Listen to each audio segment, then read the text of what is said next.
Waddle Waddle, one of your favorite movies. Penguin, Happy Feet. You look like a penguin right now. Happy Feet. Scratch, scratch, rabbit. It's your mother's chin.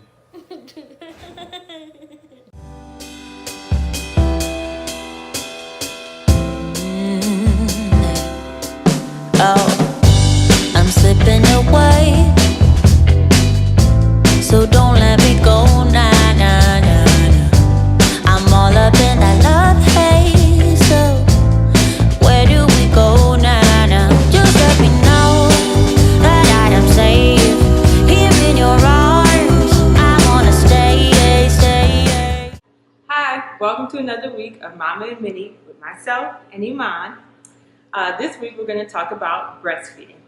Breastfeeding is the most natural way for your child to be fed. It creates wonderful bonding between mother and child. Health professionals and celebrities alike have come out in support of breastfeeding. According to the CDC, 83.2% of babies are breastfed at some point.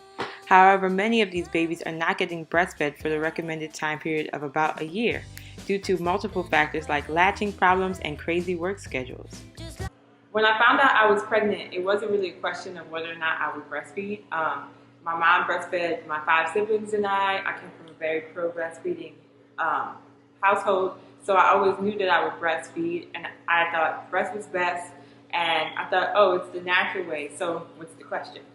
However, when it came time to breastfeed, it became so soon apparent that breastfeeding is not as easy as I thought it was going to be just because it's natural.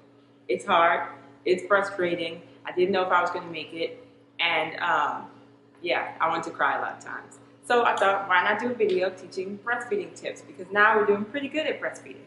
Iman is mostly breastfed, about 97%, but sometimes things get hectic, things get crazy, and she gets a little formula. So also don't feel bad if you choose not to breastfeed. Like I said, everyone's baby and body is different.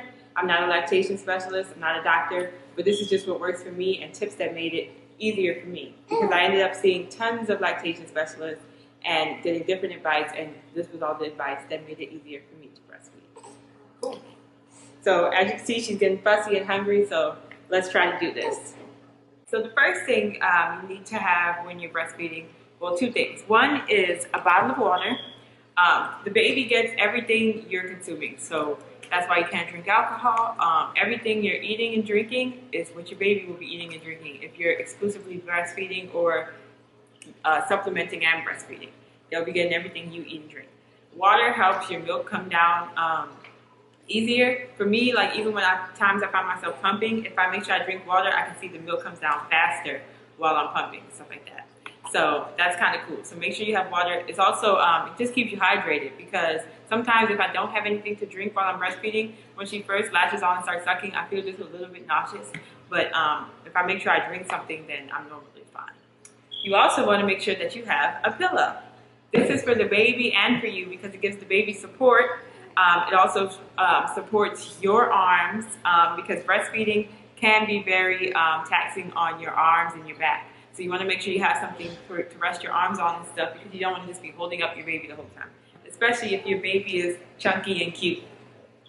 It also is good for your boobs because you don't want your breasts being dragged down to the baby because if that's the case, then gravity is working with it, your breasts are being pulled on, higher chance of sagging breasts.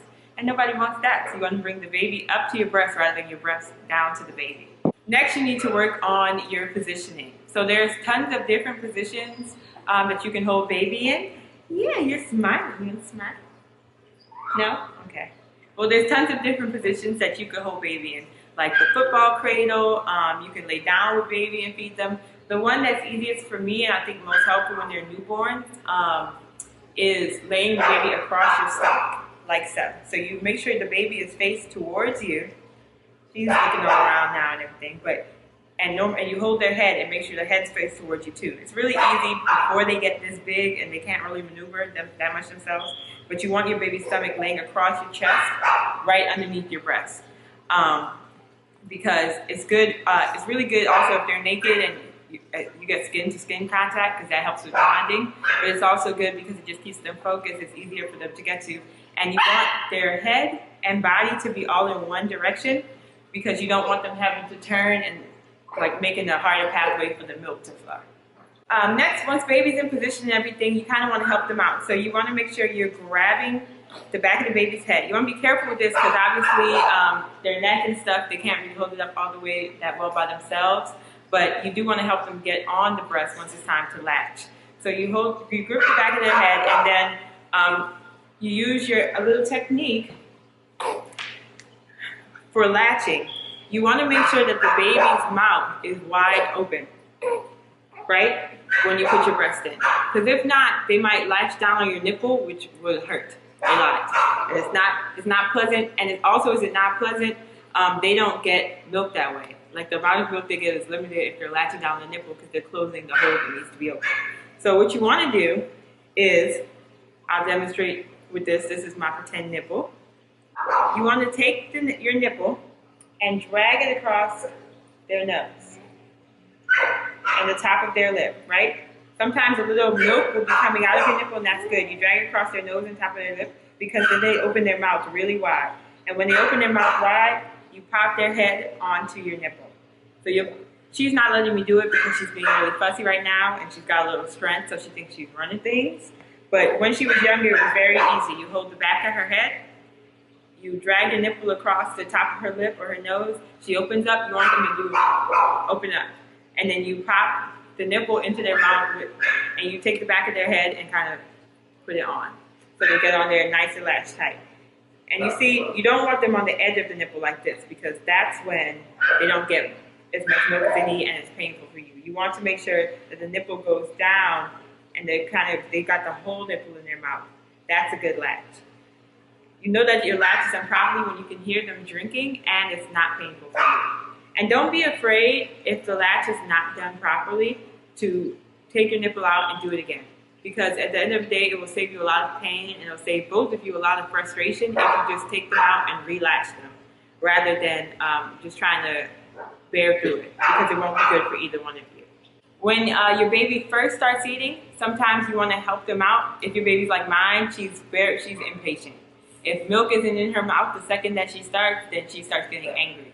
So when you first latch them on, you might want to help them by squeezing your breast a little just so some milk comes out until they get in the rhythm of it themselves. It's also important that you make sure that the baby is not just sucking, you want them swallowing. So if you want to know what that sounds like, just swallow, and that little gulp that you hear, you need to be hearing your baby do that every couple of seconds. You also should watch their jawline because it should go like.